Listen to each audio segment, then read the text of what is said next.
something very, very dangerous. Get these spidey sense, I was like, oh, something's off.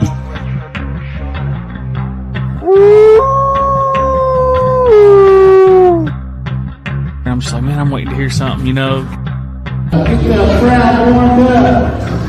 Is Mr. Jehovah Tiger.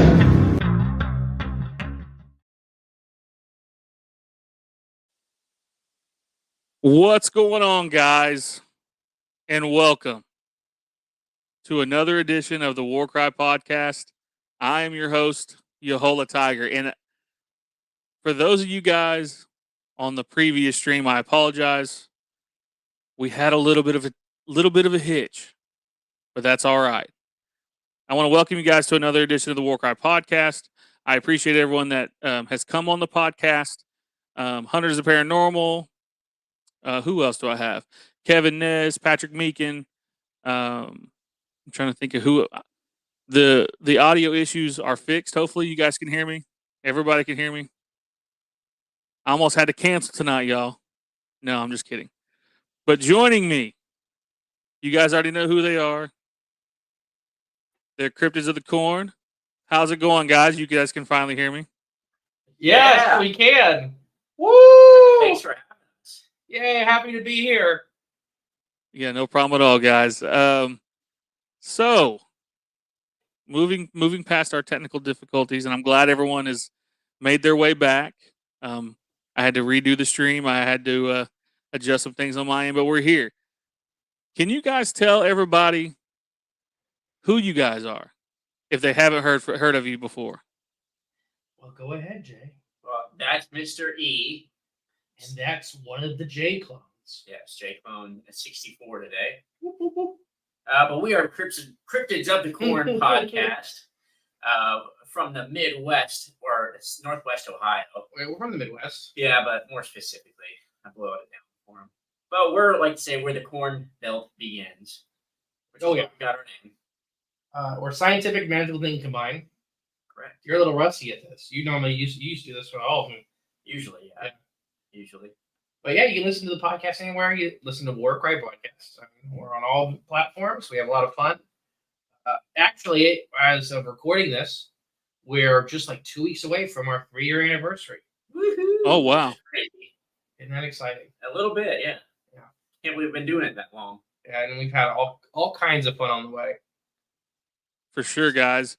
Right before we get to my first question, Untrimmed Savage, man, thank you for showing up. My wife is in here. Awesome. She's sitting here right next to me, or technically, I guess right next to me. Miss B is here. 4362 Mont. Thank you for showing up. And that's it for right now. But so, guys, you guys have been on this 3-year journey of the podcast. How did you guys start? What gave you guys the idea to be like, you know what, I'm going to start this crazy podcast, having all these crazy guests? Well, it started one fun night, euchre night at the bowling alley where I work and still work today. Justin showed up inebriated. Well, he didn't show up that way. He became that way throughout the night. But one fateful night, Yeah, I didn't show up. Yes, one fateful night, he decided to call me over while I was bartending and just asked me the simple question: do you believe in Bigfoot? Without hesitation, I said yes. And that's when Justin started the idea of having a Hardin County Bigfoot Society Club, where us locals would meet at the bowling alley once a month and discuss all things Bigfoot, local and throughout the world. And it would on expeditions and all that. Yep, we'd find places to go, explore, do our own research, and just really talk about Bigfoot. That was the goal, and it lasted for about like 6 months. It was almost. I think it was almost a year. year. I just been so long that I did. Yeah, I think it was. We almost made that a year. Okay. Because there's only one a month, so it didn't seem like that much because there wasn't as many meetings. Yeah. It's not like the podcast where you once a week, multiple things. 2-3 times sometimes. Yeah. And but after that, slowly fizzled out. So Justin was making like these newsletters each week that had articles and stuff that pertained to Bigfoot and just cryptid things in general, but mostly it was mainly focused Bigfoot. And once that started to fizzle out, we decided, let's just go out on our own expeditions and explore, and then come back and we'll record our experiences on a podcast. So that's how it started. And then we quickly realized, well, we're going to need more content. We can't be out exploring every day.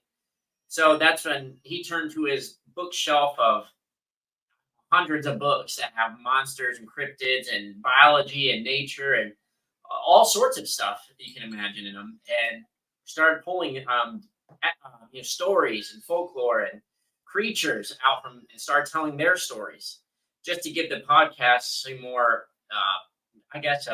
just some more oomph. Mm-hmm. And then I think Justin quickly realized how he has a gift for teaching and telling these stories, and they just started coming out like rapid fire. We do a lot of episodes. We're probably all together without the other shows, just with Cryptids the Corn, with the Patreon and the main show. Yeah, we're easily over the 500 mark. That's a lot. In 3 years, so we take no breaks. No, we don't. We get a break between seasons. And it's not real. But it's not really a break. It's more, we use it to catch up and get buffers. Yeah.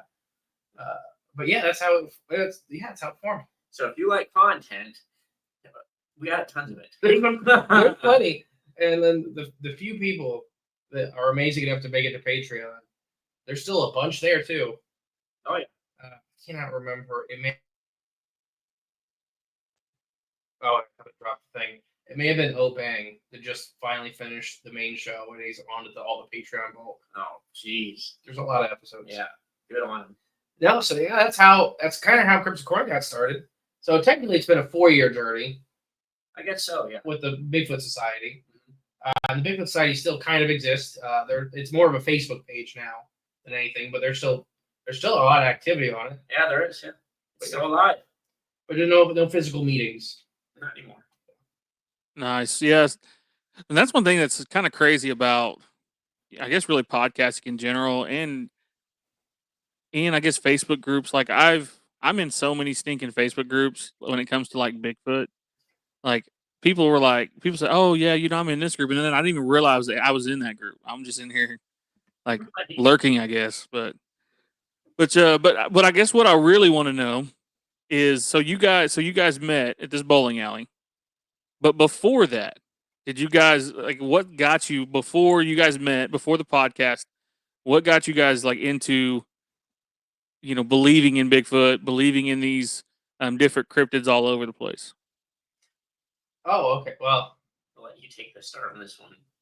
yeah. I mean, me and you talked about it when I had you on our show, having my Bigfoot encounter here in Ohio in 2011, and I still didn't believe in Bigfoot for like 3 years after that. But before that, I was massive into sea monsters. I was a fishery biologist, so to me, it was like knowing what already exists out there.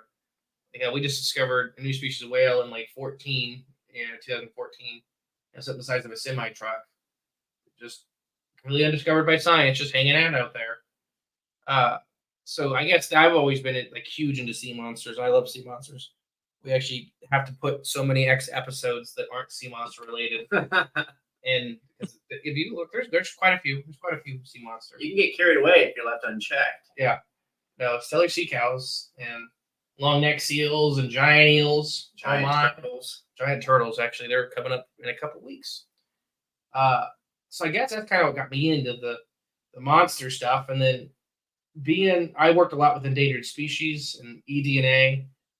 And I've heard, and if you want, we can talk about the eDNA stuff tonight, but I've heard eDNA misquoted on both sides of the field, whether it's people trying to discredit like cryptid and Bigfoot and all that stuff, or people saying that, oh, I have the eDNA evidence to prove this. Well, okay, let's talk about that then. So I've heard so we even most of the time, even of our talks, like we speak at conferences all over the country. Most of the time, even if our talks have nothing to do with it, there's always a question about eDNA. Yeah, it seems to get brought up. Because it's hard when you're in TV. Like, we're friends with pretty much all the TV people. Mm-hmm. And I love them all dearly. And it's not their fault, but there's a producer that comes in, and then they edit down. They may record 50 or 60 hours for an episode. They edited it down to 45 minutes. Mhm. So you're missing stuff, right? And this is for entertainment. Like all those people will tell you, it's for entertainment. Right. And I think when people hear the word eDNA for the first time, they think that's the end all be all. Gosh, this is no, what yeah, solve you're the 100% right. Bigfoot mystery. But until it's really broken down, they usually have a question for us about that after one of our talks at a festival or something. And just knowing his background and listening to him talk, they know he's can provide them at least an answer of understanding. But when they do finally ask those questions and they get to understand how eDNA works, when there's a certain database that they're drawing from, that there's this whole other piece of the puzzle that you're not really understanding or don't even know exists until it's explained to you. I also want to say that I would not be doing any of this without Jay. Just first off, I could not sit in the room. But you've learned, like, I don't know, Jay. If anybody listens to the show, you'll hear it. Jay asks questions that I'll skip over if he wasn't there, because it's just in my head. I'll be like, oh, that's everybody knows what that word means. Or everybody knows what that thing is, like niche partitioning or whatever. Ungulates. Let me ask you this: what's EDA? eDNA. Oh, eDNA. Okay, I was like EDA. I was like, what is that? Sorry, that was a new term over here or something. I was like, God, y'all just creating everything over there. No, we just can't talk sometimes. Well, what got you into cryptids? I've just always been weird growing up, into the weird stuff. Like, we never really had the internet growing up until like I was a senior in high school. I think we got internet for the first time. I learned most of my stuff not from watching TV, or it's mostly just from playing video games or doing my own, like getting into my own weird things at home. And so I was always kind of drawn to the weird things, the different things. So I guess I never really research, but I did do, like, whenever I'd see a Bigfoot video like on YouTube or something pop up, you best be sure I'm watching every bit of it. And that's the kind of kid I was growing up. So that's just stuff always stuck with me. So when he asked me that question at the bar, and I just no hesitation, like, oh yeah, of course. But I didn't think it would be turned into something where we're actively talking about it every week or researching it. I mean, we've been blessed to speak at the biggest Bigfoot festival in the world. We were one of the headline speakers. For sure, which is crazy. And there's like, it seems it's weird that like the Bigfoot community kind of just aligns with our belief systems in general. It seems like, yeah, how we view and life. we don't agree with a lot of it. You don't have to, like, No, we hung out with everybody, in the Bigfoot people. but And overall, I love talking to every one of them. it's just how you. It seems like the important things in life, how you treat people, and just have their positive view on most things. It's nice being around that type of people, and it seems like the whole community's full of it, which is great. Like, full of positive things. 100%. I do want to say, oh, sorry. No, go ahead. That I agreed with Richard said, yeah, content without producers is way better. That's why you only watch streaming stuff. Agreed. It is, but I talk about all the monster shows, whatever.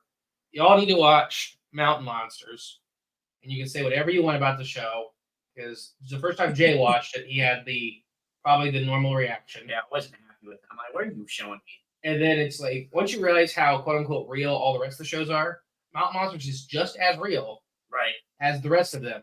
Yeah. It's just more fun.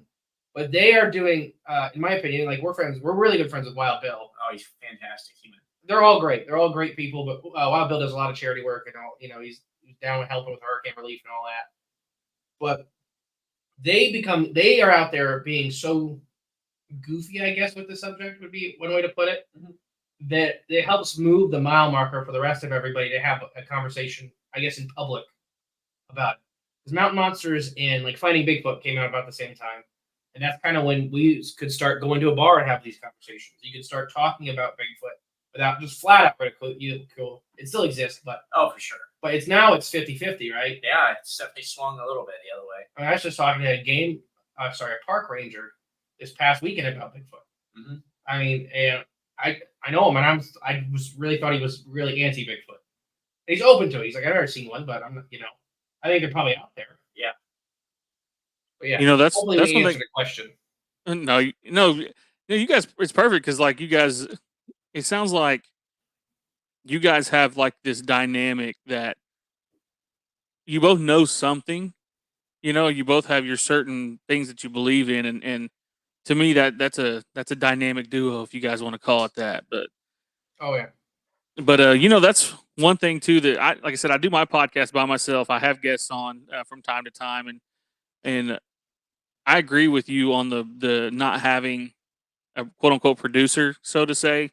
Like I kind of just want to say what I want to say, you know, tell stories how I want to tell them, and but that's what your guys' show is a lot of fun. Like when I did y'all's show, um, it was different because a lot of times I'm not hating on anybody, but sometimes they just want they want the serious stories, I guess you could say. Like they Okay, I want get you. they want oh, this Bigfoot came out of nowhere and attacked me, and I was shook. They want those, and I have a lot of small stories, and you guys heard those on the podcast, my Mhm. podcast and y'all's podcast, that to me are equally as creepy because you don't know, and Yeah, that's one thing no, I it's like about y'all's podcast. well, thank you. I appreciate Yeah, it. really appreciate that. I mean, what we talk about on our show is what we want to talk about on our show. Absolutely. Sometimes I think too the most entertaining interviews we do aren't necessarily like you said the big scary big stories when it comes to like Bigfoot or any cryptid encounter, but more or less just the human experience dealing with whatever happened to them. That's how some of our most fun interviews we've ever done have been. Right, and it could be the smallest story, but it might be the funniest one. Like talking to Timothy, I mean, we talked about ghosts for maybe 5 minutes and talked about when he was a rock star for 45 minutes. Or And Kenny, Irish doing the breakdancing on his forehead. Yeah, good thought. you just have fun with it. And I've seen some of your subscribers commenting that kind of stuff. Is that it's good to be serious enough to have an intellectual conversation about this stuff, but not be too serious into where you can't have fun with it. Right, we're all just human beings. There are some people in the community, whatever community. UFO is more. We with our show content, we branched all of them, but UFO is a lot more of that. A lot more like, well, there's no like. Some of the bigger names are very strict. Beliefs or what they allow to entertain or that kind of stuff. The community 99% of the times on the other end, it just being like in our show, and I don't want to ruin it. If you ask the question, I'll answer it for you. Like in our presentations and stuff like that, a lot of times you go, if you ask me what Bigfoot is, I'll tell you it's a manatee, and then I won't answer anything else after that. Leave it at that. Bigfoot's a manatee. You have no, like, nobody has any proof Bigfoot is a primate. There you go. Oh, that's interesting. That's super interesting. I will not answer any questions about that. No follow-ups. No, it's just see, that's not fun when you just say that's a lot of times we use that one to break the ice. It'll be right at the beginning of a presentation, and then I won't answer it till the very end. No, but hey, but there is something to that though, low key, because like everybody does say it's an ape or I've heard human hybrid, I've heard space entity, Sure. I've heard a lot of different things, and my beliefs are really that it's like a tribe of people, and when I say that, people always be like, "What do you mean by that? You think it's a human being?" And it's no. I'm just saying a tribe can be anything, a clan, type, structure. I mean, from your Native American background and everything like that, we've talked about this. I talked about this with you a lot when you were on our show. Like, I'm not very well versed in the southern tribes, but we do a lot with Algonquins, right? Because a lot of our tribes have been heavily influenced by the Algonquin. What's the words? I'm forgetting the words. But the Algonquin folklore, Algonquin legend, and the Algonquin way of thinking. So a lot of our smaller tribes in the Great Lakes area, that's kind of what's been influenced them. So they always talk about like the Fae, for example, their version of the Fae, the Lost Tribes. They don't when they say that that's the Lost Tribe, they are just like you're saying that they're just intelligent thing. They're not necessarily saying they're people, but they're saying that they are on the same, I guess, level as people, to be respected as people are. Yeah, they have like common. It's like a common knowledge of how things are done, and that's one thing that I felt like I said I was on a one show, and I'm not I'm bad. Like sometimes I'll read comments and shows I've been on, and I'm like, man, like people are like, God, they're like, what do you mean by tribe? You never answered what if it's people, and I'm like, and in my head, I could comment back and give some long, but I guess maybe just a little, hint. But yeah, that's Cherokees we call them secret, like you said, secret tribe. Mhm. Where they're around, and one thing that and I know you're a scientific guy. One thing that I always find interesting, with the different things, what they think they are, what they do.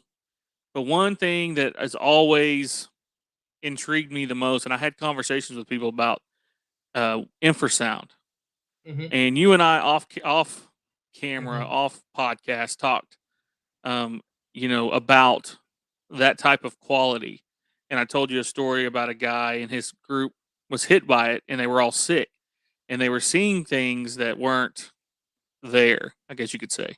Mhm. And you gave me a pretty good answer, kind of description of what that could be, and or what your thoughts were, if you don't mind sharing that, Justin. Yeah. No, so infrasound, first off, it's now. Let me try to get it right. I think it's 17 hertz to 0.2 hertz. So it's incredibly low. You actually aren't hearing not like so with animals producing infrasound. You're hearing other sounds in the human hearing range accompanying infrasound. Infrasound to us doesn't make a sound.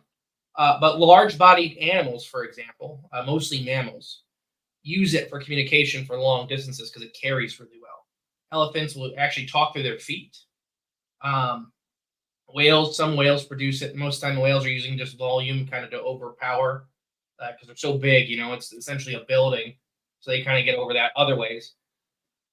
But with tigers, for example, tigers produce infrasound, and it can cause. Yehola talked about it. Yehola tiger talked about it off air. Is that there's that famous video of like a news reporter.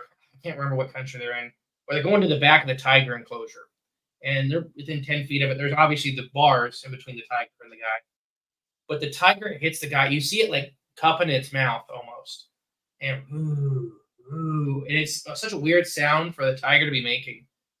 And the guy's literally hitting the floor, peeing himself, and he can't move. His eyes are like rolling the back of the head, like he's passing out, and that's being hit with infrasound. So sorry, what it does to our brain, depending on which so with infrasound, what frequency of infrasound you get hit with, like I said, it's essentially about a 20 hertz range. And hertz just a way to measure that kind of sound. With that, depending on what you're getting hit with, it can cause, very low amounts of fear, depression, anxiety, all the way up to full on panic, passing out, and it can even start vibrating like your inner ear bones and the fluid in your eyes and start causing hallucinations, depending on how close it is. So depending on what animal it is, and we and Yehola talked about, there was the tribe in Africa, and me and you talked about this forever. The tribe in Africa, when they got elephants back, the suicide rate in men went from like 2% to like 40% 1 year. And it's because the elephants actually put infrasound through their feet. They have the giant spongy pad on their foot that's basically an ear, so they can talk through the ground with each other. What was happening is the elephants are on both sides of this village, passing infrasound back and forth all day and all night, and it was causing so much depression in these men they were killing themselves. The suicide cliffs in California were another famous one, where it was the way that this this bay was shaped, that it was creating natural infrasound. So it wasn't like causing people that didn't have depressive tendencies already any issue, but people that were like already kind of depressive, right? If you had issues with depression in the past, that kind of stuff, would go get gas there, and then they would jump off the cliff. They'd kill themselves. They'd have their kids in the car. They'd leave everything. Like it wasn't like a planned spot to go kill yourself. It was, and then once they found out that the infrasound was going on, they moved the gas station like 20 miles, and it stopped. Yeah, because when you're driving by, you're not staying there far, long enough. But yeah, so that's with the infrasound. And so with, let's say Bigfoot, and like I said earlier, there's no proof Bigfoot's a primate. There's at least evidence suggests Bigfoot's a large mammal. With people saying covered in hair and observing even lactation and that kind of stuff. Mhm. But with convergent evolution and mimicking behaviors and all that stuff, animals with the similar niches will do the similar things. They look similar ways. Like dolphins and sharks are the best example. They are not close related whatsoever. But if you just take their rough body plan and their rough behaviors, they are very, very similar animals. So with Bigfoot, but if you take a step further back in the tree, Bigfoot has hair, as far as we can tell from eyewitness accounts. Bigfoot lactates, all that. And then from cast, and we even do a little cast class, real Bigfoot, well, at least we believe real Bigfoot cast are, they appear to have this supersized spongy pad. And that could be like tigers use it, they use it for noise cancellation. So you can have this giant heavy animal walking around, not making any sound. Asian forest elephants are famous for it. The second largest land mammal on the planet. Can't hear them. They move silently, unless they want to make noise, right? And if an Asian forest elephant wants to make noise or doesn't care, it's making noise, sure, it'll make noise. If you can watch videos of them sneaking into like farms and stuff like that to steal. It's a 10,000-pound animal that's making no noise like a ghost. And I mean, we've all heard like Weston Show, for example, Sasquatch Chronicles. Talking about in his intro, it talks about the one floating. Yeah. It's like it was this huge animal that was just floating by. You watch those videos of Asian forest elephants, 10,000-pound animal, and just gliding by like a ghost because it wants to be hidden. So Bigfoot has, as far as we can tell from these casts, the same soft pads, and they're the right way as far as we can tell to produce infrasound, and they have this device. So are they using infrasound on purpose is a good question. And to what degree? How much control over do they have? Are they just able to, is it just an accident thing where we're near them and we freak out? And we, like I said, infrasound causes panic, causes, super anxiety. They can literally make you pass out, wake up in a car. So is that an accident? Can they kind of control it like a weapon? Just get you out of their area? Be like, all right, let's keep you moving. Or can they actually control the volume of how much they do to you? Like if they just want you to be a little uneasy so you keep walking, can they do that? Or if they just want to crank it up to 11 to just make sure you're running the whole time out, peeing yourself. The one guy, I think it was either Wes's show or Mountain Monsters or Monsters Among Us, just Eric's show, talked about the guy. He's seen the Bigfoot, like just the edge silhouette of it, got hit with what he said later was infrasound. He had the gun in his hand the whole time. He had a big rifle in his hand, deer hunting.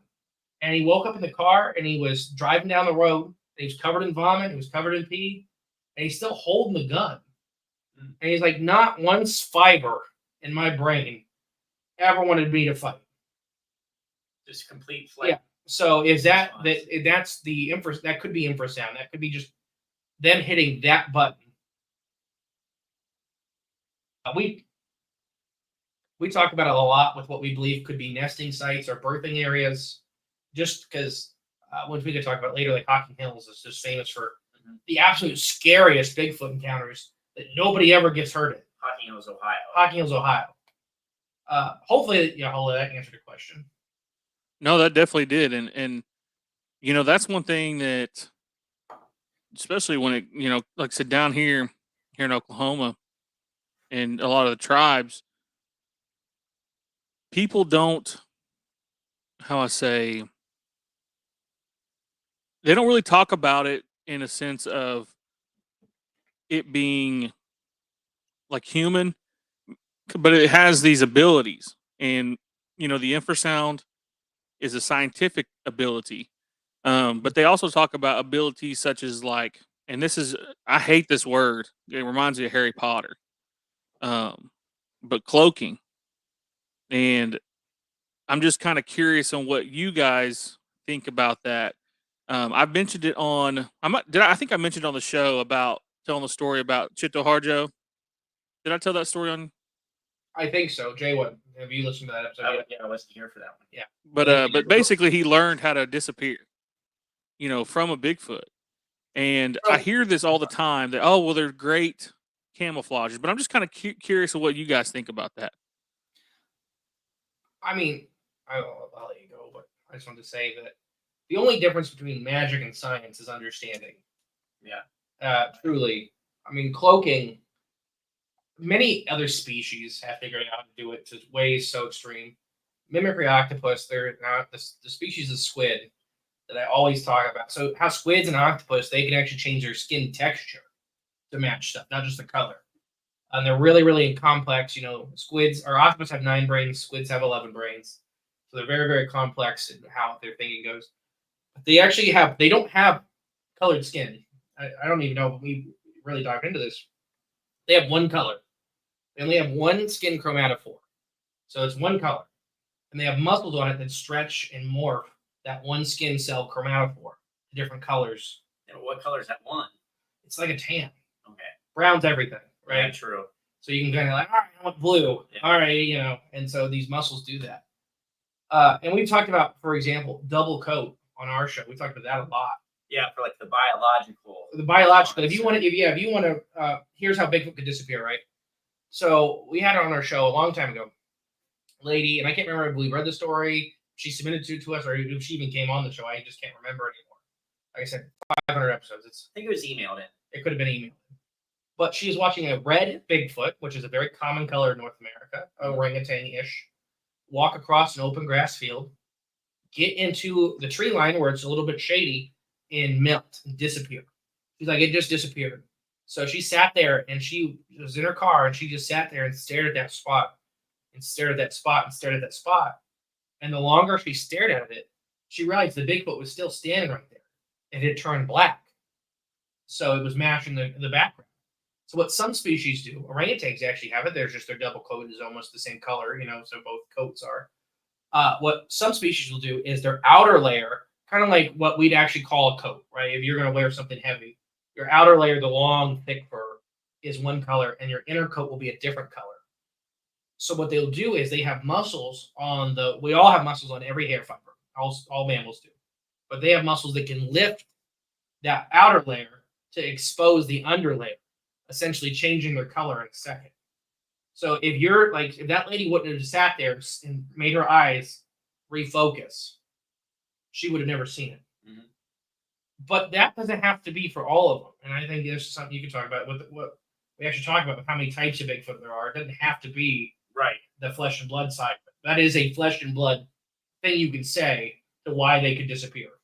Like we've heard the stories too of people, Bigfoot being, not of flesh and blood, being like some interdimensional creature or whatever that even means, or an elemental, or just a creature made of just pure energy. We've heard of like almost up and down the spectrum, and even stories of seeing Bigfoot turn into orbs, or turn from orbs into Bigfoot, or just having orb lights dancing around in the same area where Bigfoot had been seen. There's just a lot of overlap, and so if it's a creature that can turn into a ball of energy, to cloak is not even a far stretch at all.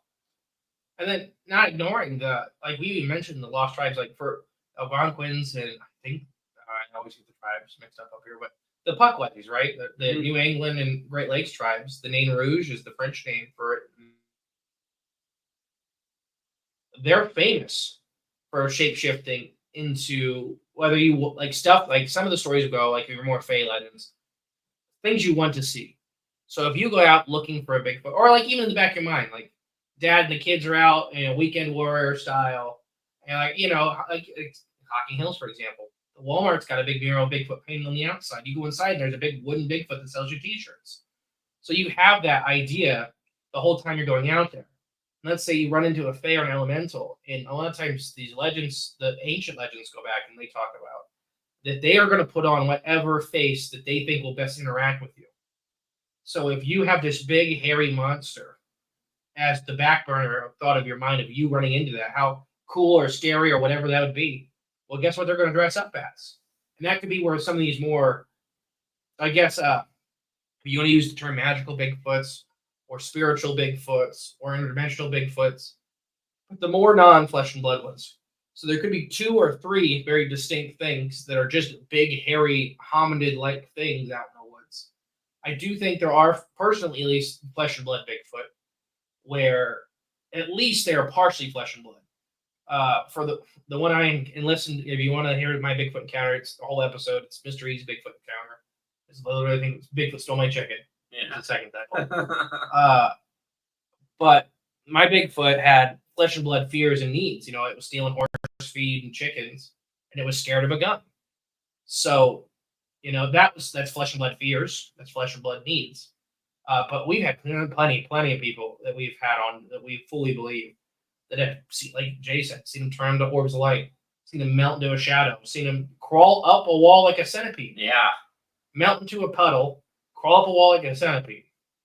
Mm-hmm. We can't say who that was from, but I 100% believe him. Yeah. No reason not to. Mm-hmm. Hopefully that again answered the question. No, yeah, you definitely did, because a story that was on my podcast. One of the first interviews I ever did was with a Eastern band, Cherokee. He was telling me that basically this Bigfoot, hopped over the fence and just disappeared. And he was telling me that once he got over the fence, it's like all, there was no trees. It was all like a little area, like a little clearing, and just disappeared. And so that's a good explanation to why, they just somehow out of nowhere just disappear. Another. Go ahead. I'm sorry. No, go ahead. No, go ahead. I just was going to add on to that the spider crawl thing. Mm-hmm. So here's the thing with Bigfoot and the spider crawl position. If you're watching for a 7, 8, 9 foot tall animal running through the forest, and it literally drops down to all fours, like flat, your brain will tell you, it'll lie to you and say, there's no way that thing's there, it disappeared. Because it is now taking a profile that does not fit what your brain can imagine that creature to do. So even though that Bigfoot could still be there and only be 2 foot tall or 3 foot tall now, but it's basically laying flat, your brain will be like, nope, disappeared. Mm-hmm. That's bad. Your brain, so brain chemistry, we've done episodes on it. You basically have like 3 parts in your head, and that is the really primitive side of your voice, being like to help you deal with predators and prey and survival, and screaming at you. When a predator disappears like that it's not really looking for the predator. At that point, it's going, nope, it is gone, and that is bad. It is time for us to leave. Yeah. Another kind of interesting characteristic that I've always, not really, I guess, been fascinating, but to me, if you guys can hear my dogs were just let in. I got two I got 2 big kids, dogs. so the dogs are fine. Yeah, luckily we don't hear any kids, guys. We got lucky. Which I'm gonna go check on in a minute. But no, one thing about Bigfoot that's another characteristic that I always find very interesting, and like you mentioned, Jay, the balls of light. A lot of times, especially here, there's not, you don't hear a lot of these stories hardly anymore because the elders have passed on. But they've told stories about how these, like, they call them jack-o'-lanterns. It's kind of how they're called. And they're like flames, and people have seen at the same time these flames and Bigfoot kind of going head to head.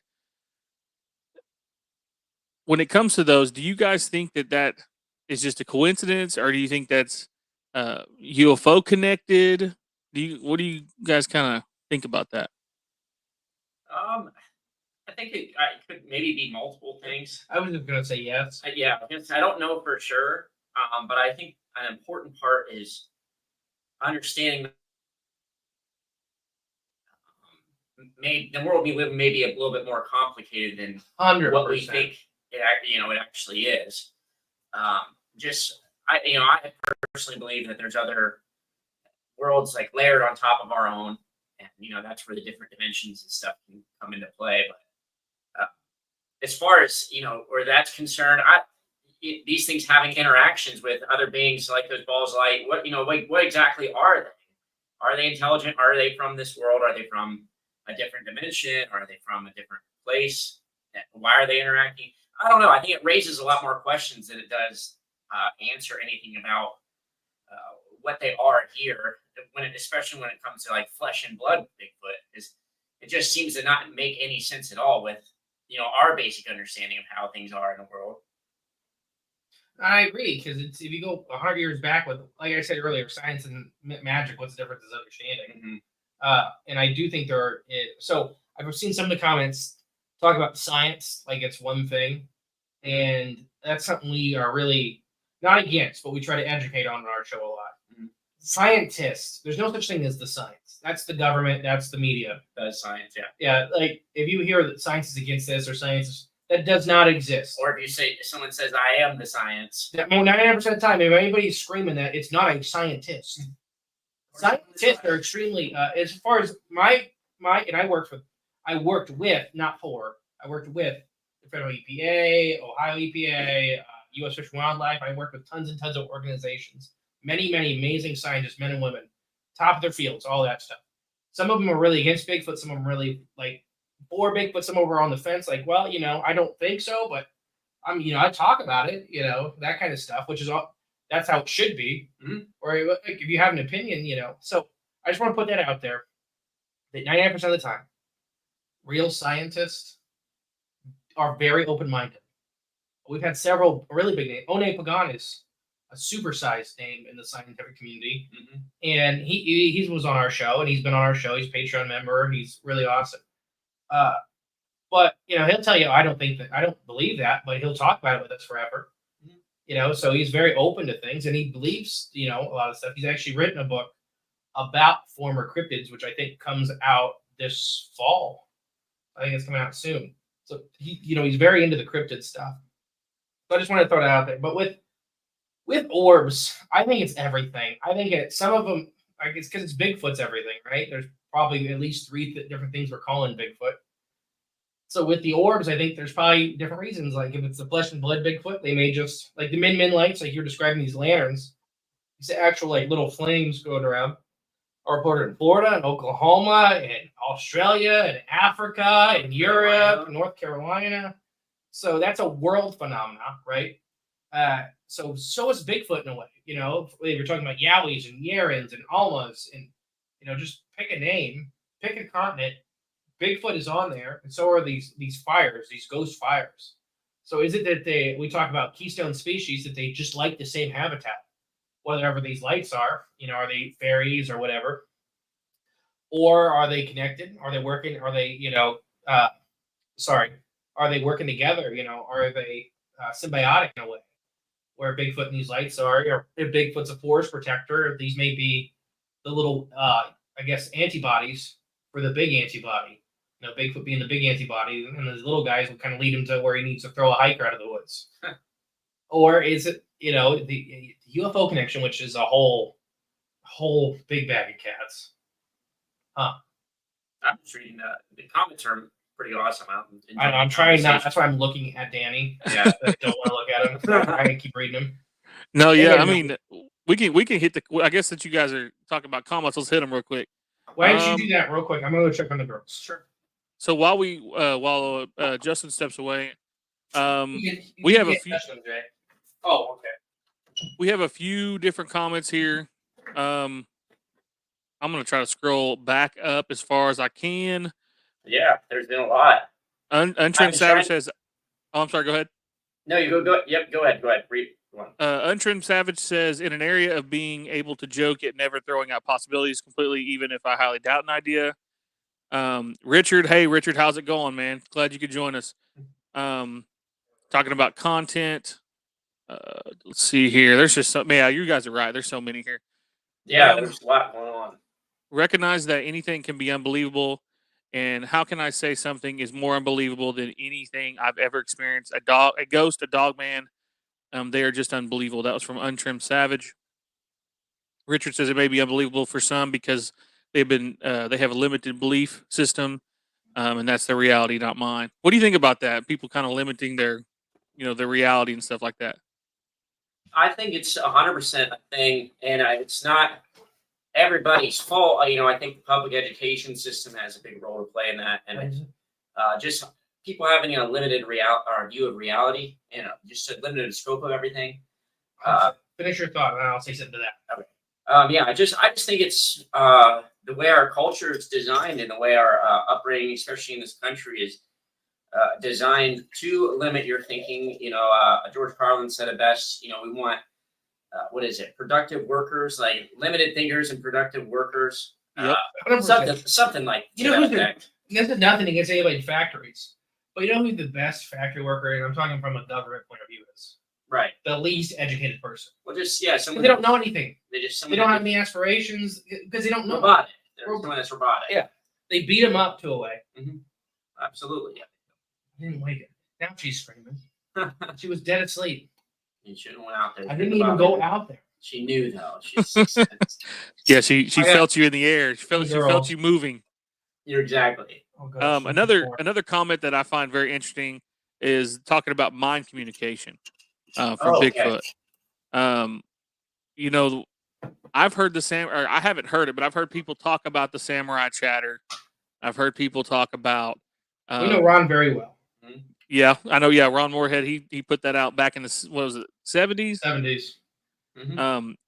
I've heard different old stories, Cherokee stories that back when they were in the homelands, they would speak to them in Cherokee. I was always told to speak to them in Cherokee or Creek, and they usually they understand what you're saying, because that's what sometimes they know from whatever from communicating with natives. But what do you guys think about that mind communication? I hear that a lot, and I've had people tell me stories about that. What do you guys think?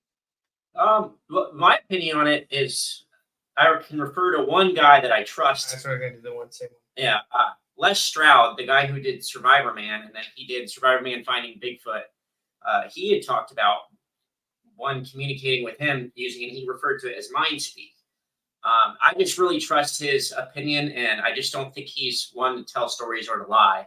So I just kind of hold his opinion in high value. But what's most amazing or special to me is the fact that, let's say, you speak English, and if someone that has a claim of them talking back to them, they're talking back in English or a language that you understand. And that's almost unbelievable to me. But I do believe it, but it's amazing. But it speaks more to the Especially fact that how fast modern, what we call English right now, is not English 200 Right. years ago. exactly. I mean, we joke about it. We read a lot of historic encounters.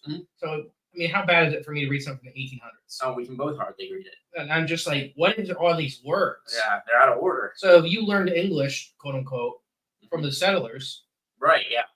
that's not the English that we're We know speaking now today. at all. And like he said it, speaking, I forget what language you were talking. Cherokee or Muskogee Creek. There you go.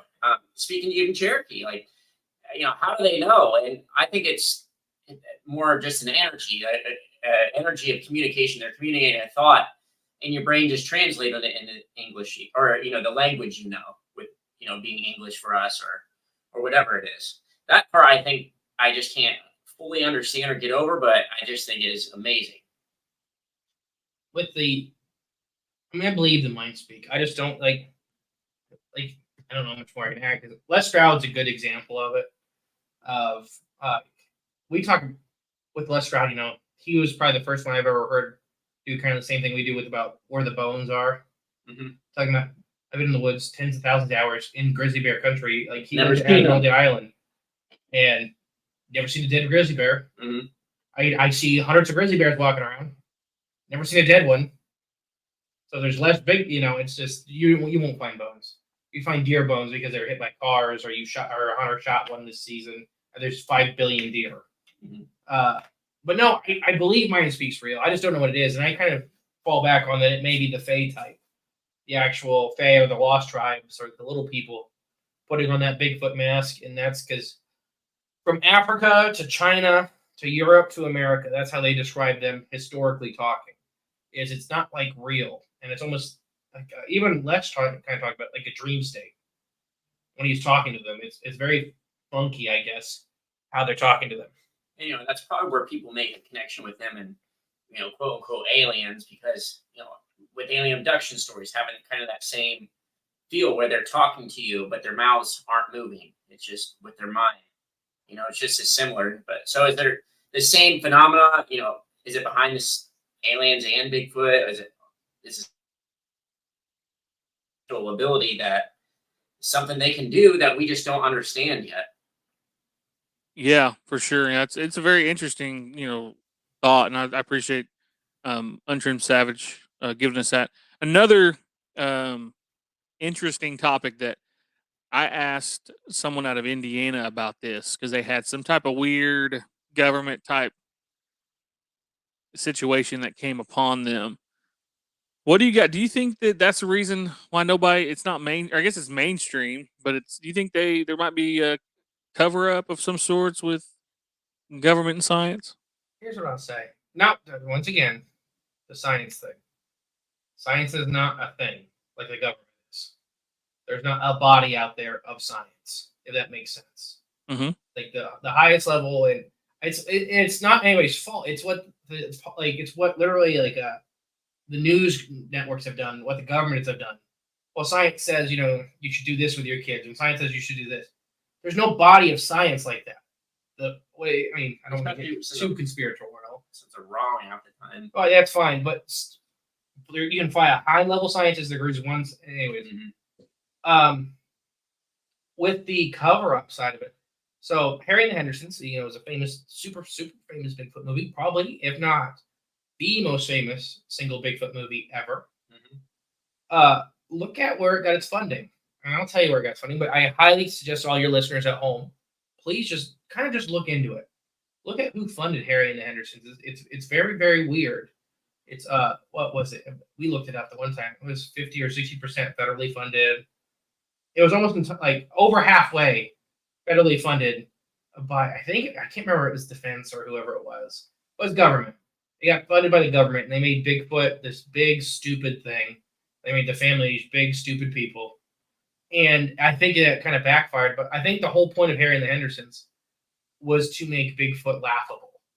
So if you said you've seen a Bigfoot after that, you'd be like, okay, you've seen Harry out there. You've seen that thing? Come on, petting the rabbit and freaking out because you killed his friends. Yeah.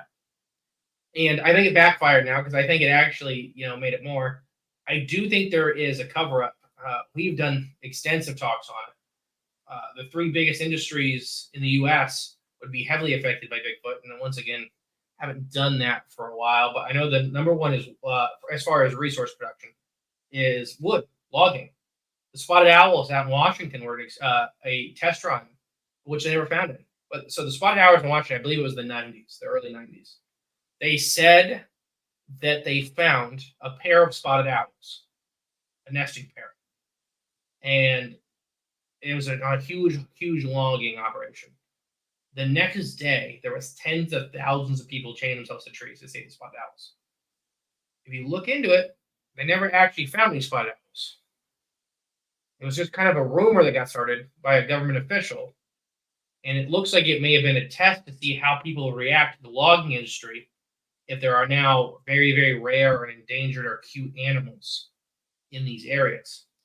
Problem with Bigfoot is, especially if you hear people talk about kids and the females, the giant males can get less love because they're very, very scary to look at. But they look like us. Whether they're humans or apes or manatees, it doesn't matter. They look like us. So humans will automatically create that connection on a deep level with them. Humans are programmed. We like cats, dog. We love big things with like big eyes. It's what we're kind of genetically programmed to be affiliated with. That's why reptiles have a hard time getting love. They just don't fit any of those mammal characteristics that we fall in love with. Yeah, they don't need it though. They need protection. Love though, reptiles. They'll turn on you in a second. Reptiles don't love you. I'm saying that the protection. Oh yeah, The endangered species being wiped off the planet that are all quote unquote ugly. I thought you meant like so Bigfoot. Yeah, so there doesn't have to be this like government experiment thing with Bigfoot to be a cover up. The camping industry is a 31. Now let me see if I remember right. I think it's $31 billion industry a year, and it was like 80% of that spent by weekend warriors. So if you say that Bigfoot is out there, which is if they wanted to get you, they'd already be getting you, right? They'd already be eating people and all that stuff. So if you say Bigfoot's out there, all these weekend warriors are going to find a new weekend hobby. Because now, like, you're saying that there's an 8-foot tall man-like thing out there that's going to eat my kids when I go camping in Hot Hills. No, I'm not going. that might also open a can of worms too. People do go missing. Well, now they blame Bigfoot. Yeah. Now they want you to go get Bigfoot, and there's nothing to get. Mhm. Man, why are these people go missing? So there's all I'm saying is you don't have to be too conspiratorial. Just look at the money. Follow the money. Follow the money. Follow the Follow money. the money. And so- look at And Sorry. speaking of, like you guys just mentioned, people going missing. I'm sure you guys have talked about it on the podcast numerous times because that's always attached to Bigfoot. And now it's being attached to another cryptid that is newer, I guess it's not as well known to the general public. But I'm kind of curious on what you guys' opinion of Dogman. I have so many Dogman. people always asking me, "Hey, why don't you ask your guests?" Or what about Dogman? To me, it's out. It doesn't even register in my mind what that would look like. the in my dog-headed man, Joel Thomas, which I highly recommend you connect with him. Free the Rabbits, correct? Yep. Free the Rabbits podcast. Yes, free the rabbits for all the rabbits. Hold on. It's Free the Rabbits. We're awful. No, Joel's a good personal friend of ours. He is a dogman expert in several documentaries. There's no such thing as an expert, but as far as the closest you can get to that, Dogman has tons of historic accounts. If you kind of tie in the dog-headed men of like, oh gosh, what's the ancient culture? We just had Joel on talking about it. Of the dogman culture. Yeah. It's escaping me right now. I can see the picture. Yeah, ancient cultures, anyways, way older. But if you can count werewolf culture, which I don't really think werewolves may quote unquote be fully real as far as the lore goes. I think Dogman may be an old thing. I think they are probably the second scariest cryptid you can run into, and I think they will absolutely murder you. If anybody hasn't looked into the LBL, it is our single. Pick any of our Dogman episodes; they're all horrible as far as what happens to people. Right, with Bigfoot, you have the gambit of very pleasant encounters, it seems, and the very scary encounters. But here's the thing: is the people that talk about the scary encounters, they get to talk about the scary encounters. The people that are the scary Dogman encounters, you just read the police reports. Right. Yeah. For your audience at home, if you're listening, you have young ears or anything like that, tune off for about 2.5 minutes for me, real quick. All right, there's your warning. So, like the really, really famous LBL killings was a whole family in their RV that was murdered, and the dad was his back was actually splayed open from an axe. The mother was trapped. The mother and the girl were in the bathroom, locked in from the inside. Door smashed. Mom ripped apart, and they found the 2 or 3 year old girl in 2 different trees with her organs decorating the trees like Christmas. Between them. Why I said the axe is because the coroner, you can find the police report for this, people. The coroner said that he had only ever seen those marks done in the father's back with an axe. But the only thing weird is that even a brand new axe will leave metal shavings when you're hitting bone. Mm-hmm. And he found absolutely none. And believe me, he checked. So I think Dogman is a very real phenomenon. I think it is actually ancient, and I think it may be even more occultic. Like a lot of these Dogmen seem to be on missions. And I think why it's so big now may have something to do with the federal government. Whether they're using them or summoning them, or the federal government played with all kinds of occult stuff in the 60s, 70s, and quote unquote stopped. Probably way before that, though. Yeah, I mean, I personally believe the federal government, when it got evil, was the 40s. Right. Well, Nazi Germany had occult stuff, Yeah, and they brought all the Nazis here, but that's also when a lot of citizens signed over a lot of rights. Was World War II, because it just was everybody was so scared. People would go sit in the box when it's comes down to, well, you'll be safe in the box, but you don't have any rights. Right. Yeah. So hopefully I answered the question. Dogmen not good. Not good. They're real. Yeah.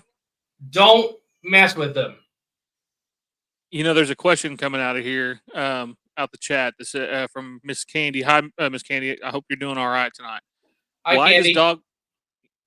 Why does Dogman exist, or why do people why do people come across it?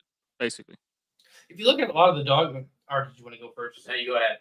If you look at a lot of the Dogman sightings, they're always mad. They're always seem to be doing something. Or not always. Okay, I don't like talking definitives, but 90% of the time, they seem to be doing something else, right? And you run into them. Whether that's hunting or like a lot of the Midwest ones are digging into burial mounds or digging into graves. They're guarding spots, and you run into them, and then you have to deal with them because they're in a bad mood. A couple of the ones that aren't like that are like, well, the famous one, the Beast of Bray Road, stealing out of the game warden's pickup truck, was because he would. Also, if anybody didn't know, I don't know how big a deal it is in Oklahoma, but here in the Midwest, they hit a lot of deer with cars every. So they'll go around in pickup trucks and they'll load them up and they'll take them. A lot of times they'll take them to decomposing lots or they'll take them to just dump areas that are specific.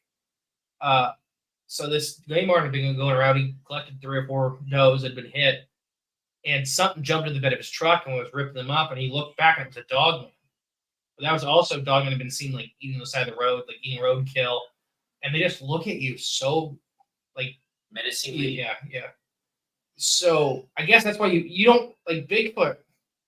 A lot of times you hear tons and tons of stories about Bigfoot just doing whatever Bigfoot's doing, or Bigfoot walks up on you, or Bigfoot stealing marshmallows, or all these things. Like the Bigfoot's the gambit, and Dogman is very, very much more selective. I still 100% believe Dogman.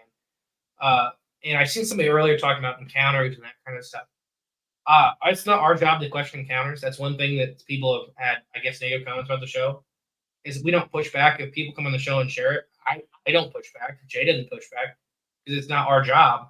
We don't have to believe them, but I'm not going to sit here and try not to deny it. If you have an encounter, that's your encounter. Yeah, story to tell it. I was not there. Yeah. I have no idea what you've seen.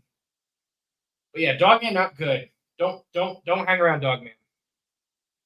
For sure. Yeah, I mean, I've heard a few stories.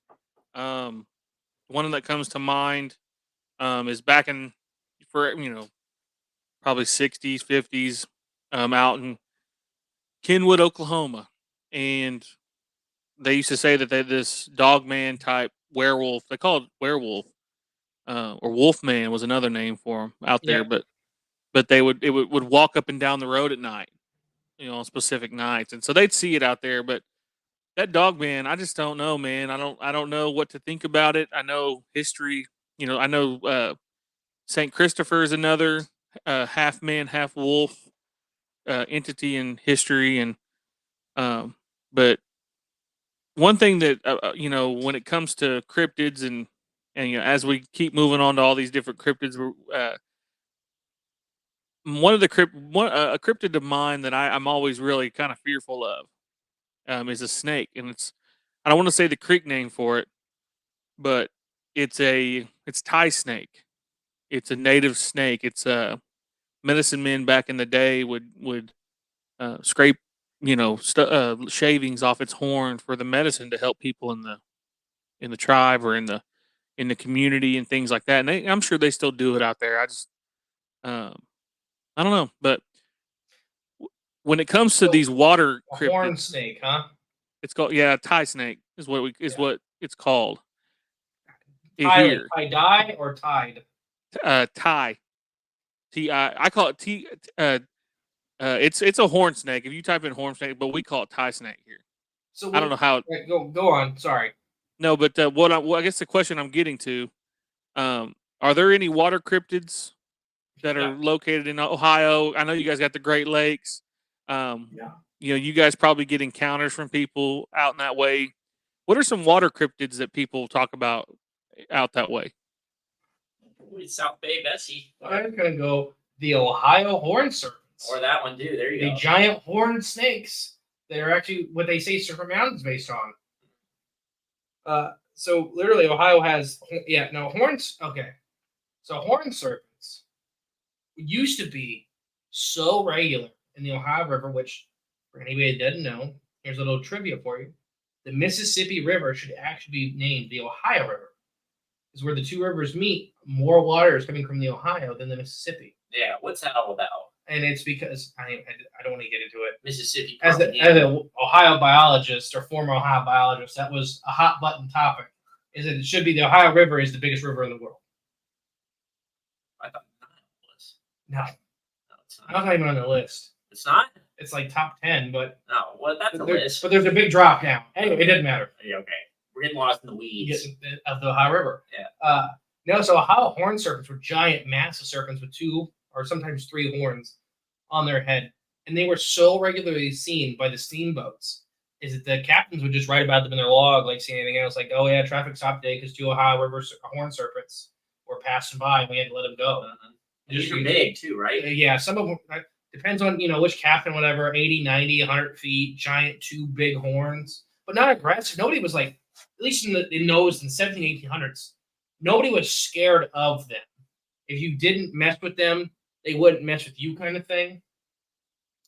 But so Serpent Mound is on the banks of the Ohio and Scioto, which is the biggest river in Ohio. The Ohio River is literally 2 of our 4 borders. Yeah, it's true.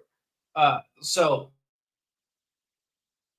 it follows like a demographic of lake monsters or water monsters.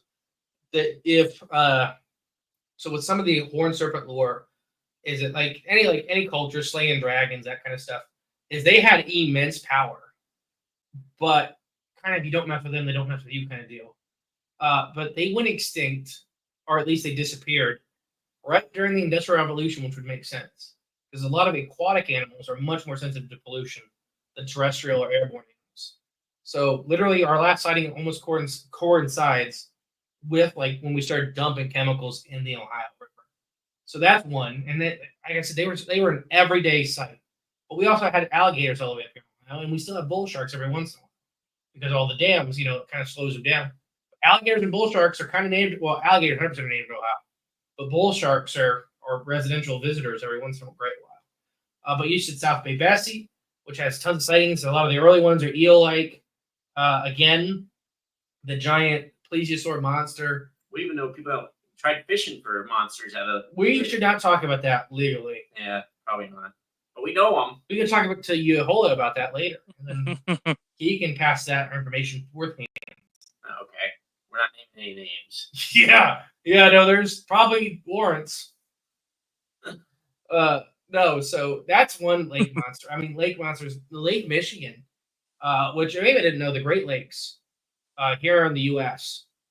I've heard foreigners kind of talk about this. How Americans aren't very cultured because they don't ever leave America until they come to America and realize absolutely how big it is. It's gigantic. Because you can see 10, 15, 20 different biomes and never leave, 400 miles from your house. Right, exactly, yeah. So Lake Michigan, we were fishing when we go fish for king salmon. A lot of times it'll be 400 feet of water, but sometimes we get 600 feet of water. And it goes down to 1,000 feet. It's a sea. It is bigger than some seas, and it has sank oceanic cargo ships. So keep in mind, these are ships that cross the Atlantic and the Pacific, and they get into Lake Michigan and they just can't cut it. So these are big, violent bodies of water that hold many, many secrets. There are ecological dead zones in them. There's pockets where there's no life because of oxygen, at least what we understand conventionally. But then, like the Lake Michigan monsters that we're seeing, some of them were the size of whales, and these guys would be on these cargo ships coming in to deliver stuff to Chicago, for example. They'd be like, "Yeah, it looked." And keep in mind, these are guys that have seen whales plenty of times out in the open ocean. Like it kind of looked like a whale, but it had scales. How weird is that? Just talking, and we make that point is credible versus uncredible eyewitnesses, right? A sea captain is a very credible eyewitness for sea creatures. Mm-hmm. Because if he's seen blue whales and he's seen, giant squid and he's seen all these things, and he's telling you it's something I didn't know what that was. That's a much more credible witness than somebody that may not be familiar with those animals, right? Because, you see a blue whale, an animal that's 120 feet long and 500,000 pounds. That's an island, unless you know what you're looking at. So there's plenty, and that's just touching the surface. I mean, it's 2 of the Great Lakes. You guys heard any mermaid stories? Oh yeah. So the Lake Michigan mermaids. Actually, that was one of Jade clones came on to that with me. Oh yeah. Remember? I forget which clone did that. Oh, okay. That was a while ago. the Michigan mermaid, they have supernatural powers. They don't look like traditional mermaids, where they are much more ape-like. But you're not supposed. So the Native American guy, keep in mind this is the 1700s. So when we were reading the story verbatim, very colorful language, right? You know, for what they were describing this woman as. But they were basically, this woman was guiding them through the wilderness, and they're using very, very colorful language to describe her. But they kind of describe him as a boy, this tiny little kid, but he was more monkey-like, was sitting in the water, like sitting like a pole. And one of the guys went to shoot at him. Native American woman freaked out, slammed into him, was screaming at him, and he still took a shot at him, didn't hit him. And they basically beat this lady up because she hit one of the white guys. And what she said is that that's a water god. It's a little water god. And if they take any slights, he's gonna kill us all. And she's talking about this like 4 foot tall little thing that had like a fish back. And when we looked it up, it was the historic worst weather systems ever hit Michigan in like 500 or 600 years. It Dang. was 27 days of basically tropical storm, just water hitting this little island, beating the crap out of it. The lead of the expedition made an offering and apologized to the lake, and then it stopped within the hour. And then they, obviously you got to eat crow. And then he wrote about it. You can find the testimonies from that. I believe it was like 1790s. Mud mermaids in Indiana, the Indiana mud mermaids. They're pretty scary. They're a pretty scary bunch. They'll drown you. They're like sirens. They'll just drown you in the mud. It's Indiana mud. There's oil pit squids in there too. So yeah, there's countless. I mean, we've gone for lake monsters forever. I know that here in Oklahoma, I know they did a Lost Tapes episode, which those are. Your octopus. Yeah, we have an octopus here, allegedly. There's a guy here that said that he's seen one. I've actually had somebody tell me that they've seen one cross the road in Eufaula, Oklahoma. But that's what's so interesting about water in general, I guess you could say. That's one thing. You just never know what's down there. It's just crazy. But kind of, I guess I'm trying to hit a bunch of cryptids. Different types. So we got Bigfoot, Dogman. We hit those are the two that people are going to want to hear. Water cryptids was for me. Now, I mean, I can go on water cryptids for another 3 hours if you really want. The next cryptid that I want to talk about is see if you guys have heard anything out that way. Here, people say they see a bird that's kind of like a thunderbird. Out west, they talk about the thunderbird. Have you guys heard anything like that or similar to that? Oh yeah. I mean, you want to go? Well, I guess the only person, or not only person, but in-person story we got was from Daryl Sims when he was in Texas. Yeah, that was in Texas though. Daryl Sims, the alien hunter. Yeah, but he had an eyewitness of. He's seen one, yeah. Yeah, thunderbird, at least type creature, a big bird. I mean, Indiana and Illinois have the famous thunderbird sightings with the picking up the kid and everything like that. I can't remember. I think it was Illinois where that happened. It may have been Carbondale, but it could have been Indiana too. I can't. I get them mixed up in my head for those kind of things. But no, we have thunderbird sightings, and then I seen somebody talk about Mothman. We'll bring that up here in a minute. So with Californian condors, they're pretty much. They were almost extinct. They were down to, I think, like 50 wild individuals. And it's funny enough, we just talked about this the same week with a different interview. Is that the company that's going out there and breeding them and releasing them and stuff, they're I think they're up to 30 or 50 a year. They're re-releasing, so we'll start seeing it again. But what condors do is that how North America is designed is there's two massive mountain ranges on each side, the Rockies and Appalachia. And these giant thermal vent elevators are on both sides.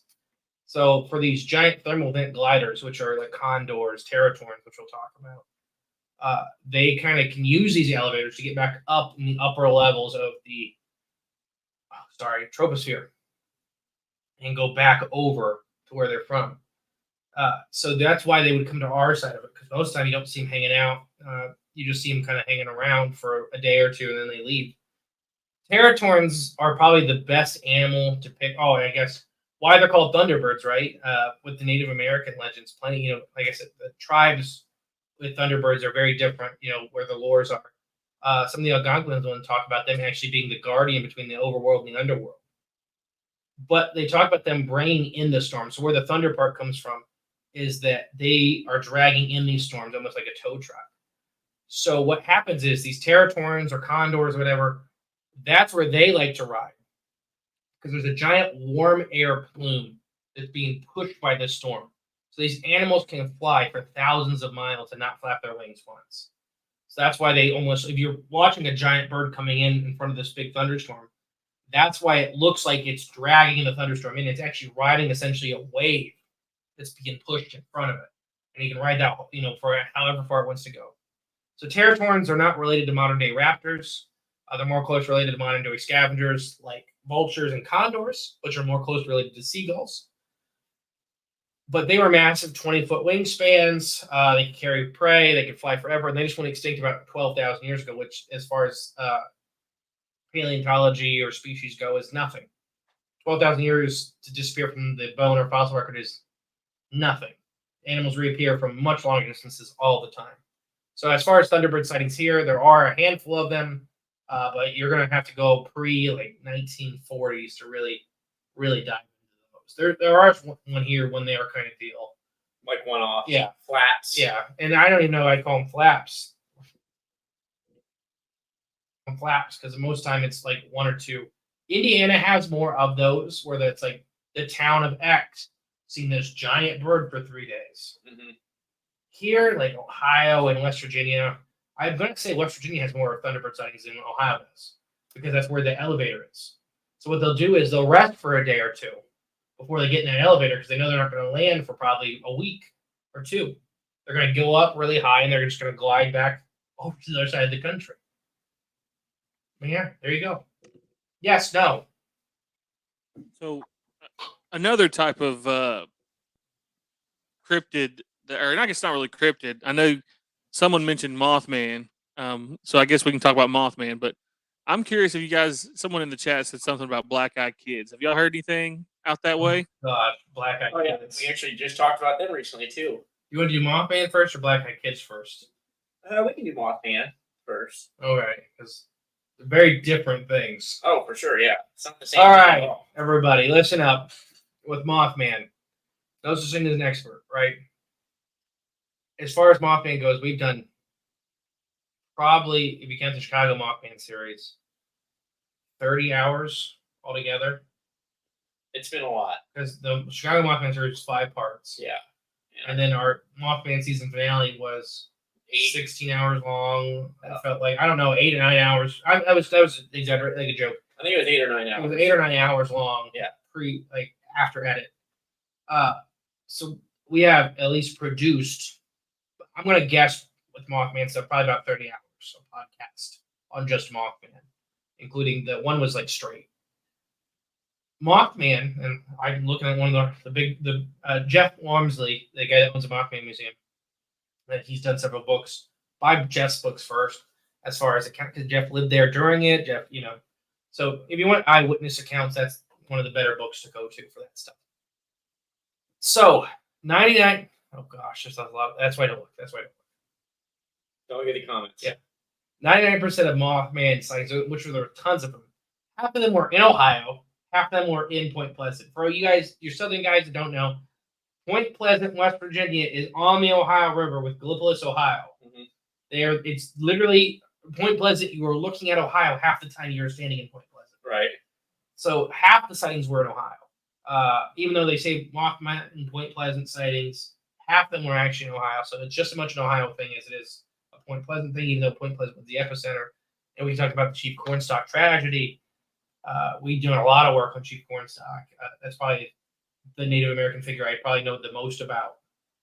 Probably safe. I'm going to guess. I mean, Chief Cornstalk books and everything. Anyways, 98% of the Mothman sightings, it was scared, sad, lonely. These people describe this thing as almost asking for help many, many times.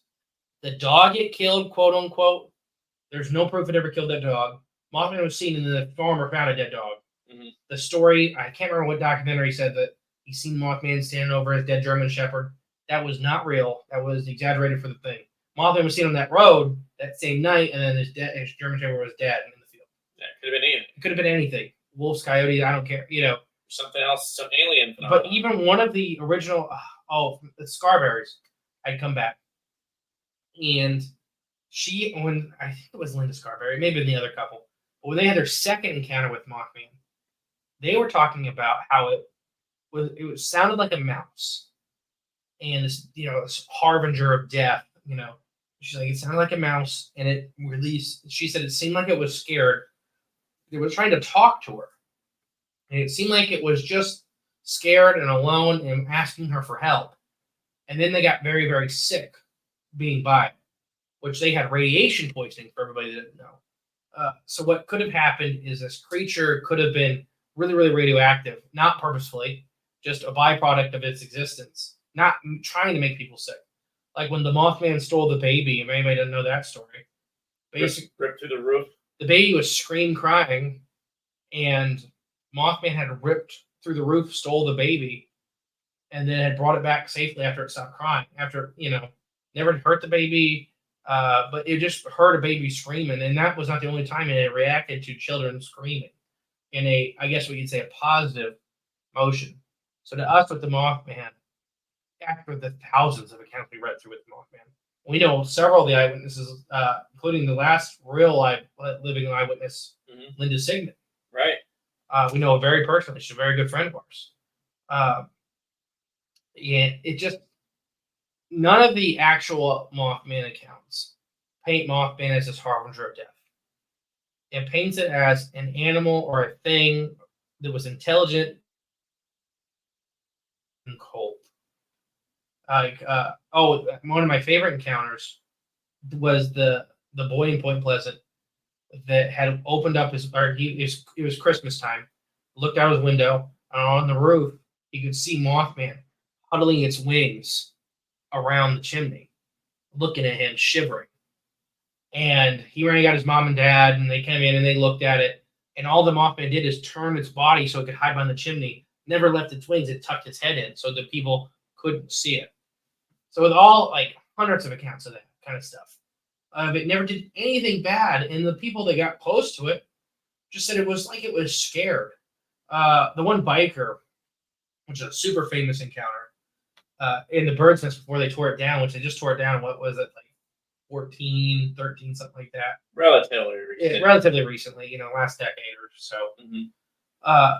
So the birdhouse was the thing that the decrepit building it was seen going in and out of all the time. So as he was coming home, it was super late at night. He was driving down the road and seeing these two bicycle reflectors on the roof shining at people. And he's like, that's the 6 stories up on a building that's falling apart. These kids are going to get themselves killed. This big biker pulls over and he starts walking up the building, and he's being scared walking up this building because it's literally actively falling apart. And he gets all the way to the roof and there's nobody there, no signs of kids. He's like, okay, they snuck out, whatever. As he's walking down, I think he's on the 3rd floor. He's about halfway down, and he just hears footsteps coming at him from this hallway. So he's like, all right, I'm just going to talk to these kids and just tell me, this is dangerous. You can't be doing this. As it comes out, it's this, he said, about 7 foot tall, big red eyes, this Mothman creature. And he's like, just seeing it absolutely terrified me. But he's saying, it just looked at me. And he's like, I was waiting for it to jump at me and attack me any second. He's like, the thing made itself look smaller. And it backed away and jumped off of the rail and flew away. Once it seen the guy, all it wanted to do was get away from him. It just wanted to hide from him. This thing that terrified this biker, all it wanted to do was hide and make itself look smaller and just leave. So with the Mothman, that's why Mothman always holds a dear spot in our heart. It wasn't this harbinger of death. It wasn't a demon. It wasn't this big flying monster. It was probably just as much, lost as anybody else was in Point Pleasant. If you listen to our Point Pleasant, West Virginia, the Mothman series, you'll hear that the Mothman was the least exciting thing that was happening at the time. Right, the UFOs, the poltergeist activity, all of it, So through the roof. Mothman's the only thing people talk about and remember today. But during the time, nobody even wanted to talk about Mothman because there was so much stuff, like giant UFOs. Like you could park on a road and watch UFOs kind of like fighting every night. So yeah, hopefully that Mothman's not bad. Mothman wasn't scary, even though eyewitnesses that were scared of Mothman chasing quote unquote their car came back later and said, I don't know, it seemed scared and lost. It just seemed like it didn't want to be there. Never hurt anybody. Keep that in mind. That's the important part. They got shot at many a times in West Virginia. Mm-hmm. And you guys don't know, we're talking to Yahola in Oklahoma. Don't walk onto this property in West Virginia. Probably not safe. It's not good. Not a good idea. So let me ask you. So, you don't think that the Mothman was like there to warn people about what was happening, or or maybe even protect, possibly? No. Okay. Yeah, I don't think so. There was so much going on. The bridge collapse. If anybody didn't know, West Virginia had a horrible problem with bridge infrastructure, including during the Cold War.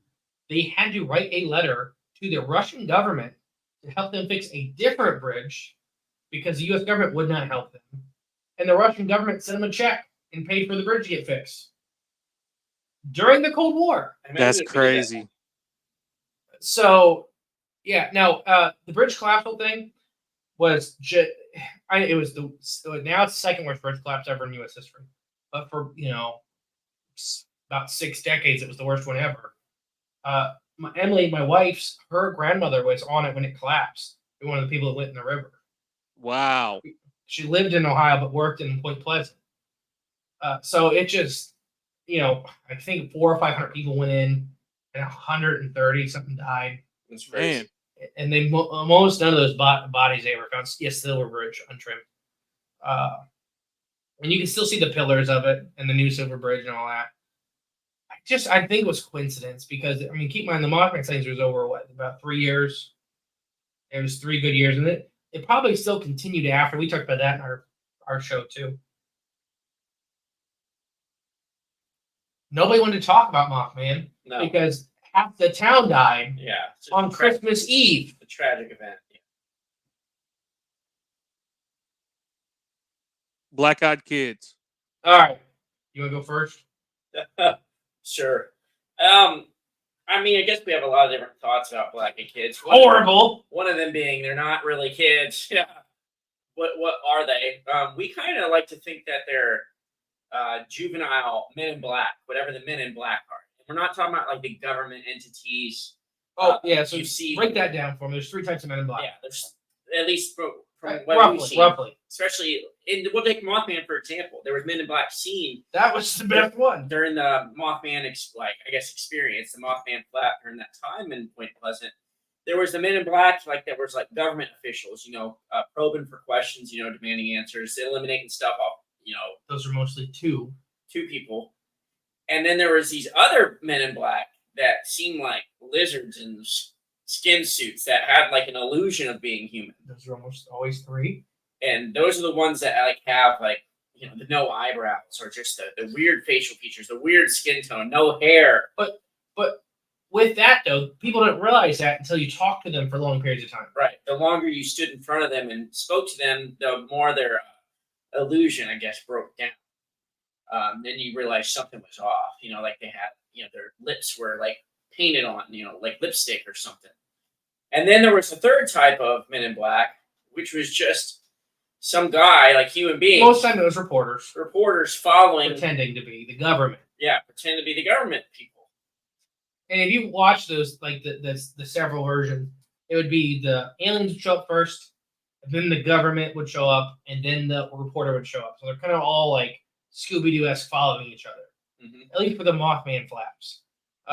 We have actual records of that with, oh gosh, I'm going to forget her name. Hold on. We should look it up. With which one? The most awesome woman reporter ever, the female reporter that was there.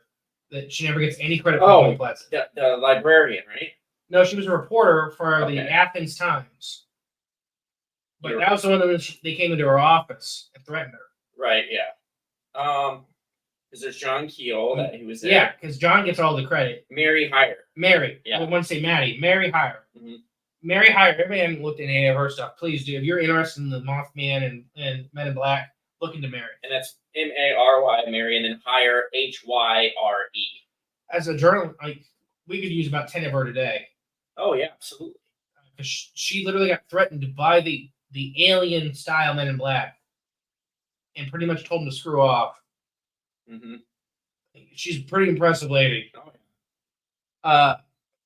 But with these Men in Black, or not, sorry, not Men in Black, with the Black Eyed Kids. So, like Jay said, that's one of our big things is because there's a lot of stories kind of connecting the two entities together. Like behaviors. Yeah, the Black Eyed Kids are almost always seen in pairs, older and younger. Between, I mean, we just did an episode, it's our Halloween special. Mhm. So, like a week and a half, you'll all hear it. But, sometimes as young as about 4 is about the youngest I've heard from the youngest sibling, all the way up to like 16 for the older sibling. And they're almost always never the same age, as far as we can find. This fear, like this human instinct that you're dealing with a predator that does not look like a predator is very evident with pretty much every encounter. The lizard part of your brain that I talked about earlier is screaming at you, danger. But the front part of your brain, the conscious part of your brain, like, no, those are kids. A lot of times they present themselves as if they need help. You have to help them. They need to use your phone. Or get in your car, whatever. So the front part of your brain is like, no, I'm supposed to help kids. Like these are kids. It's late at night. It's dark. It's cold. It's raining. Like a normal, decent human being is not going to not help a kid that's lost in the rain and cold, whatever. Right. But then the back part of your brain is just screaming at you. Something's off. These aren't right. This isn't right. This isn't Short right. guys. The same thing with the Men in Black. Is that you don't realize that they have all black eyes until the conversation goes on too long. You don't realize they don't look quite right until the conversation goes on too long. And once that happens, what do these kids do? They get super aggressive, super pushy, and they start the reassurances where they're saying, "I'm not going to hurt you. I don't have a gun. I don't have a knife." Like they start bringing these things up that you don't think about, or even just changing the subject. Oh, and then, but during this whole time that's happening, you are a lot of times moving your hand to open the door, moving your hand to unlock the car, and you don't. So they're pretty much like blocking out your conscious to mess with your subconscious. It's very odd. They are the cryptid, the thing, the entity that I am the most scared of. Dogman's my second. Black Eyed Kids are my first. That's what we did for Halloween this year. Because it's just every time you're dealing with them, they almost have this aura of being the worst monsters, the worst demons, the worst thing, whatever your religious beliefs are, whatever you think.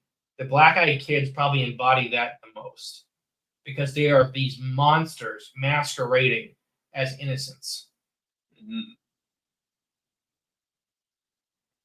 Man, we're hitting the hour-and-a-half mark, guys. You guys have definitely, you have such a wealth of information. I could be here, like you mentioned before, 6 hours with you guys, and I feel like we still would, we would be going on strong still. We need to do this again. We need to do this again. I enjoyed this. We'll have better audio. We'll have the audio, more equipped next time, I guess you could say. Hey, it happens. Before we start wrapping up, I just want to thank Bob. Bob, thank you for hooking us up with Yehola. We talked about it on our show, but for your listeners, Bob is a listener of Yehola's.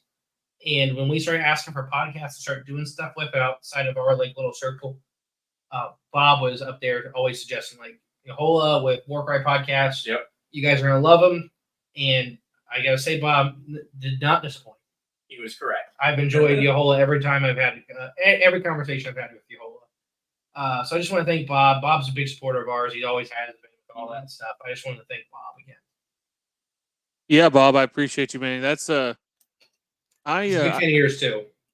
yeah, and I appreciate him, linking us up and getting that started. Sometimes you just don't know how, you know, how things happen, but this was pretty easy, and I'm glad that he likes both of us, and now he gets to listen to us together on both of our shows. So we'll definitely have to do this again, and um, I guess as we're wrapping this thing up, where can they find you guys? I know we kind of gave a brief one on the other one, but where can they find you guys?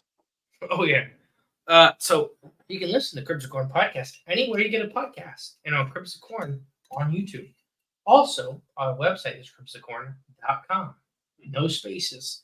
If you want to contact us or for any reason you want the email, it's cryptidscornpodcast@gmail.com.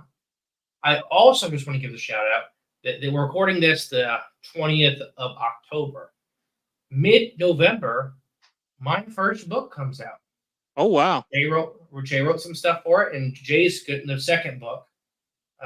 He doesn't know it yet, but he's going to write a book because I have fun with it. But it's all about organic UFOs, the ocean above our heads. Oh wow! So be on the lookout. You can get that on.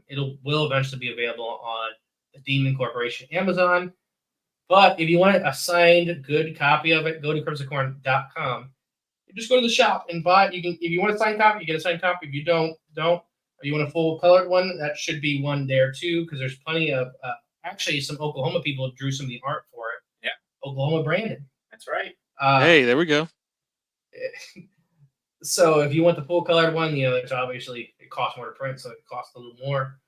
I think that's pretty much it. Oh, the Facebook page, Cryptids of Corn. Check out the Facebook page. It's a group. You can post all kinds of fun stuff on there.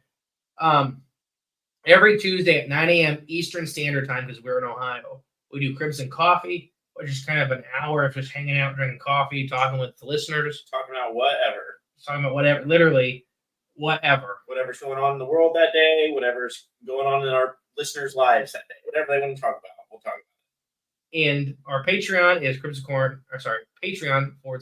Corn. There's all kinds of bonus stuff up there, t-shirts, exclusive t-shirts, movie nights, hangout nights, game nights, exclusive ticket stuff, all kinds of stuff. We're also doing live shows. If you guys, the tickets should be available, I'm going to guess the end of December. We have a live show coming out in Arkansas, and how is it? North Little Rock, Arkansas, I believe. So not too far from Oklahoma. That's right. You can find all that information on cryptidsofthecorn.com. Guys, it was a pleasure. I appreciate you guys. And like I said, I didn't, like I said, I kind of keep to myself on a lot of stuff, but I'm glad that you reached out to me, and I'm glad that we could make this relationship, and you never know what happens in the future. That's right. Thank you. Thank you. Yeah, no problem at all, guys. So you guys can find me Warcry Pod on TikTok. If you got a story, this is Creepy Part 7, I believe, my listener story series. That will be in January around the New Year's. Send me your stories. It doesn't matter how long, how short, but send it in, and you can be featured. Or you may be featured on the show, just depending on how many I have for that specific series. But it'll be in January, so you got some time. realwarcrypod@gmail.com. Facebook, Yahola Tiger. Make sure you send me a message. I've had a few Cryptids of the Corn listeners add me on Facebook and let me know they heard me on y'all's show, so that was cool. I had one guy. This is he sent me a really long message about little people.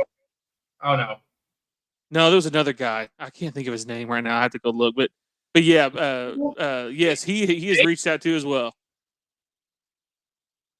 Was it Jake? No, Paul. I think you said what the guy you just said, Bosco. Costco. Yeah. Love you, Paul. Yeah, Paul. That's what it is. Yes. Shout out, Paul. He reached out. But I had one guy talking about little people and asking me what if there was which maybe a topic on the show. You never know, but basically the relationship, possibly between Bigfoot and little people, or the Fae is kind of European culture, back in the day would say. But it was interesting to kind of think. I had never thought about that, and then I get people out of your group saying, "Hey, what about this?" I'm like, "Oh, cool." That's a good thought. But like I said, reach out to me on Facebook. Yahola Tiger, message me, let me know where you heard me, or if you got a story or a question, whatever. I usually answer you within the week. But I support I appreciate everyone who supports the podcast. And we got a lot more coming. Halloween. As of right now, I have Rod from Lodge Tales is going to be coming on with me. I'm going to ask a few more people. We're going to be telling some scary stories, some rare stories. So be sure to check that out. It'll be live on I here on can't wait. YouTube. So there'll be a lot of creepy stuff going on Halloween night. We're working on a time right now, but be on the lookout for that. And I appreciate everybody, and I'll catch you on the next one.